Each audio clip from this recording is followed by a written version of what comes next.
Siku ya leo tumefanya tukio la kihistoria kwa kuweza kuingia mkataba wa mashauriano kati ya chuo cha ADEM pamoja na chuo cha SLAT kufanya mashirikiano ya kutoa mafunzo ya muda mfupi.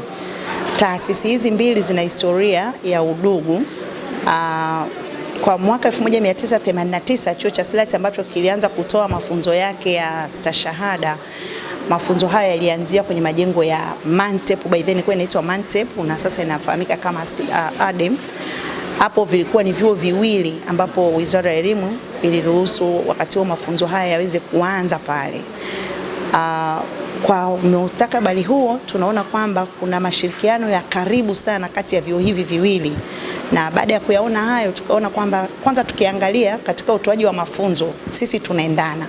Sisi tunatoa mafunzo upande wa ukutubi na uhifadhi nyaraka, ambapo tunazalisha wataalamu wanaokwenda kuhudumu kwenye maktaba zetu nchini. Mashirikiano ya leo yana faida kubwa sana kwa sababu taasisi hizi mbili zote zitashirikiana katika juzi ambazo inazitoa. Siku ya leo sisi kwetu tumeandika historia kwa kuanzisha kitu ambacho kitakuwa kina manufaa makubwa kwenye serikali yetu, kwenye taifa letu, lakini pia kwa wananchi wetu na wadau wetu wakubwa sana ambao ni wanafunzi.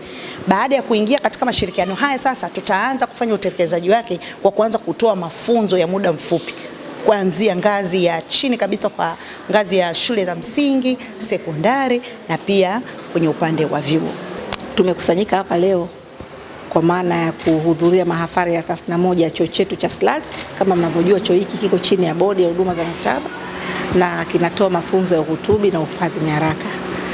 Na kama ambavyo umesikia kwenye hotuba ni kwamba wanafunzi wetu au wahitimu wanao graduate kutoka kwenye chuo hiki kwamba wamekuwa wamepikwa, wametengenezwa ili kuendana na hali ya sasa ya sayansi na teknolojia ambako dunia ipo.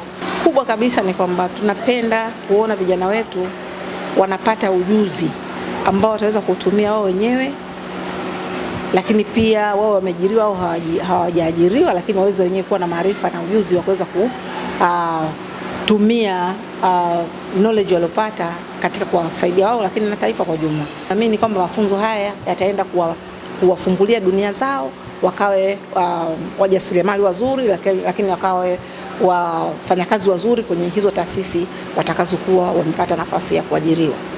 Kwa hiyo tunashukuru serikali ya awamu ya 6, Mheshimiwa Dr. Samia Suluhu Hassan kwa kuendelea kutenga bajeti kupitia Wizara ya Elimu ya kuweza kutoa pesa za maendeleo, lakini pia pesa za matumizi mengineyo ambazo tuna baadhi tunaleta kwenye chuo chetu ili kuweza kuhakikisha kwamba chuo kinakuwa na miundombinu ambayo ni stahiki ya kuweza kubeba hizi ujuzi mbalimbali ambazo wao wanajifunza. Japo sasa hivi hayo ndio matatizo, kwamba kwa vile bajeti inakuwa ni ndogo, kwa hiyo tunaendelea kuona namna mbalimbali kushirikiana na wadau wengine ambao si serikali na wale walioko serikali kuona kwamba tunawezaje kuboresha miundombinu ili sasa huu ujuzi wanaopata au namna tunavyowafundisha iendane na utandawazi tulikuwa nao sasa hivi.